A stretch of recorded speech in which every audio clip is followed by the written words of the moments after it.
Hello and welcome students, জ্ঞানজ্যোতি coaching সেন্টারের পক্ষ থেকে তোমাদের সকলকে আরো একবার স্বাগত।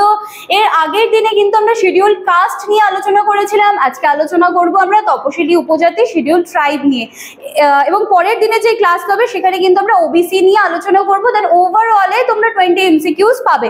চলো, যারা ক্লাসেস গুলো রেগুলার দেখছো তারা তো বিষয়গুলো বুঝতেই পারছো, যারা দেখোনি কাইন্ডলি কিন্তু দেখে এসো। চলো, আলোচনার বিষয় শুরু করা যাক। ভারতীয় সংবিধানের শিডিউল ট্রাইবস বা এসটি বলতে কি বোঝায়? সেই সমস্ত জনজাতিকে বোঝায় যারা কিন্তু ঐতিহাসিকভাবে সমাজের যে মূল স্রোত রয়েছে সেখান থেকে কিন্তু বাদ পড়ে গিয়েছে। ঠিক আছে, আর কি বলা হচ্ছে? পশ্চাৎপদ, আর্থ সামাজিকভাবে দুর্বল এবং বিশেষ পরিচিত সাংস্কৃতিক বৈশিষ্ট্যযুক্ত।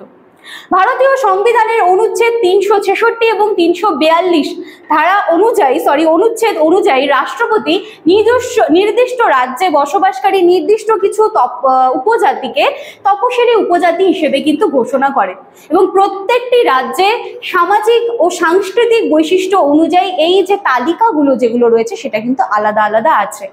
ভারতের সংবিধান তাদের উন্নয়নের জন্য বিশেষ ব্যবস্থা গ্রহণ করেছে, যেমন শিক্ষায় সংরক্ষণ, সরকারি চাকরির যে কি বলবো যে তাদের জন্য কিন্তু কিছু সিটস যেগুলো রয়েছে সেগুলো কিন্তু সংরক্ষণ করে রাখা, বা মার্কসের দিক থেকেও কিন্তু দেখা যায় যে এসসি এসটি এই সমস্ত যে জাতিগুলো রয়েছে তাদের জন্য কিন্তু অনেক অংশেই কিন্তু ছাড় দেওয়া থাকে। ঠিক আছে, আর্থিক সহায়তা, আবাসন, চিকিৎসা সুবিধা সমস্ত ক্ষেত্রে। তাহলে তপশিলি উপজাতিদের মধ্যে অনেকেই দেখো কি বলা হচ্ছে, দীর্ঘদিন ধরে বনভূমি বা দুর্গম অঞ্চলে বসবাস করে এসেছে, এবং তারা নিজস্ব উপাসনা পদ্ধতি, ভাষা, রীতিনীতি, তাদের নিজস্ব সমাজ ব্যবস্থা সব কিছুর মধ্যে দিয়ে নিজেদেরকে কিন্তু ভীষণভাবে বা নিজেদের যে স্বাতন্ত্রতা সেইটা কিন্তু তারা বজায় রেখেছে। পশ্চিমবঙ্গের ক্ষেত্রে দেখো এই যে সাঁওতাল, ওরাও, মুন্ডা, ভূমিজ, লোধা প্রভৃতি উপজাতি যারা রয়েছে তারা সকলেই কিন্তু তপশিলি উপজাতি হিসাবে অন্তর্ভুক্ত করা হয়েছে।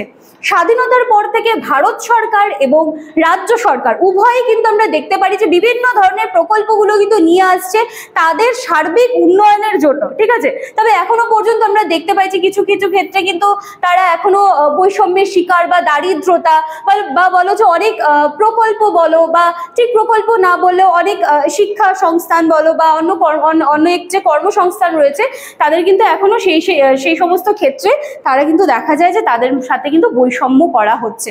ঠিক আছে, তাহলে খুব ছোট্ট ছিল, দেখো এখান থেকে বেশি কিছু জানানোর তোমাদের কিন্তু নেই, তোমাদের জাস্ট কনসেপ্টটুকু ক্লিয়ার করার জন্য কিন্তু এই টপিকগুলো রয়েছে।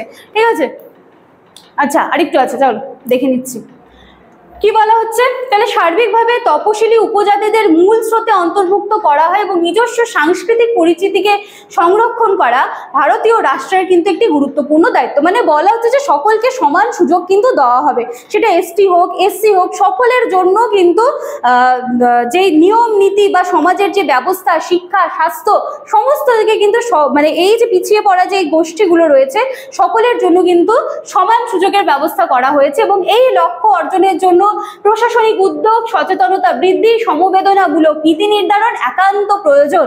আরটা খুব এখান থেকে দেখো, এখান থেকে রয়েছে, তোমরা এই জায়গাটা একটু ভালো করে দেখে নেবে যে 2011 যে জনগণনা হয়েছিল সেই অনুযায়ী সারা দেশে এসটি সম্প্রদায়ের লোক কিন্তু 10.43 কোটি, এবং পশ্চিমবঙ্গে রয়েছে প্রায় 53 লাখ। বর্তমানে এই সংখ্যা অনেকটা বেড়ে গিয়েছে, কারণটা 2011 জনগণনা ছিল। ঠিক আছে, তপশিলি জাতি এবং উপজাতিভুক্ত মানুষজন দীর্ঘদিন ধরে কিন্তু তারা সমাজে বঞ্চিত হয়ে আসছিল। এখন বর্তমানে তারা কিন্তু যথেষ্ট অগ্রাধিকার পেয়েছে অনেক ক্ষেত্রে, কিন্তু আমরা এগুলো দেখতে পাই। তো আশা করি যে যত আমাদের আরো সময় এগোবে বা আমরা আরো যত উন্নত হব, এই যে পিছিয়ে পড়া যারা রয়েছেন তারা কিন্তু সমাজে অগ্রাধিকার পাবেন। তো এই ছিল আজকে আমাদের ক্লাস বা আলোচনার বিষয়। আশা করছি তোমরা কিন্তু বুঝতে পেরেছো বিষয়টা। ঠিক আছে, যাদের কাছে এখনো ক্লিয়ার ছিল না এসটি কি এসসি কি, তো ক্লাস দেখলে আশা করি ক্লিয়ার হয়ে যাবে। তো চলো, এই ছিল আজকে আমাদের ক্লাস বা আলোচনার বিষয়। দেখা হচ্ছে আবার নেক্সট দিনের ক্লাসে। Thank you.